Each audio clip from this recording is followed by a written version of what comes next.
It looked almost like a nuclear bomb had been set off in that area. waxay u ekeyd in qumbuleed nukliyeer ah ay ku qaraxday halkaas. waxaa sidaas yiri wiilka uu soo dagoo yahay madaxweynaha Mareykanka Donald Trump, isirkiisuna Israa'iiliga yahay Jared Kushner, ka oo isagoo ka warbixinayay safar uu dhawaan ku tagay magaalada Qasa sheegay inuu la fajacay sida dhulka loola simay magaaladan.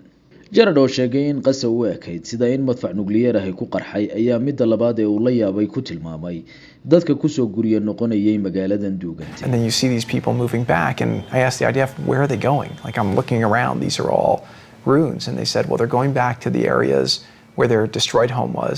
waxaad arkaysaa dad soo laabanaya. kadib waxaan weydiiyey ciidamada Israel xagee ku socdaan dadkani.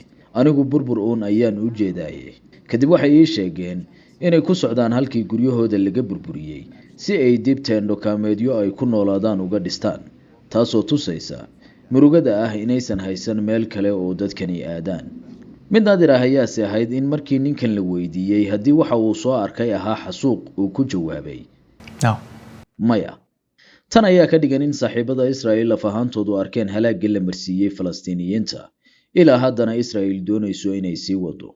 waxaa haatan si weyn loogu baqayaa inay si rasmi ah u jabto xabad joojintii dagaalkan ee 10kii bishan laga heshiiyey, taas oo ay haatan bariga dhexe u joogaan wafdi uu hogaaminayo madaxweyne ku-xigeenka Mareykanka J.D. Vance. safarkaas oo ay ku sheegeen mid lagu badbaadinayo xabad joojinta Mareykanku garwadeenka ka ahaa.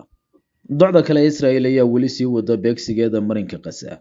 ku dhawaad 60 qof oo ku dhaawacmay weeraradii ay ilaa shalay geysteen ayaa cisbitaalada la dhigay sida warbaahintu tabisay.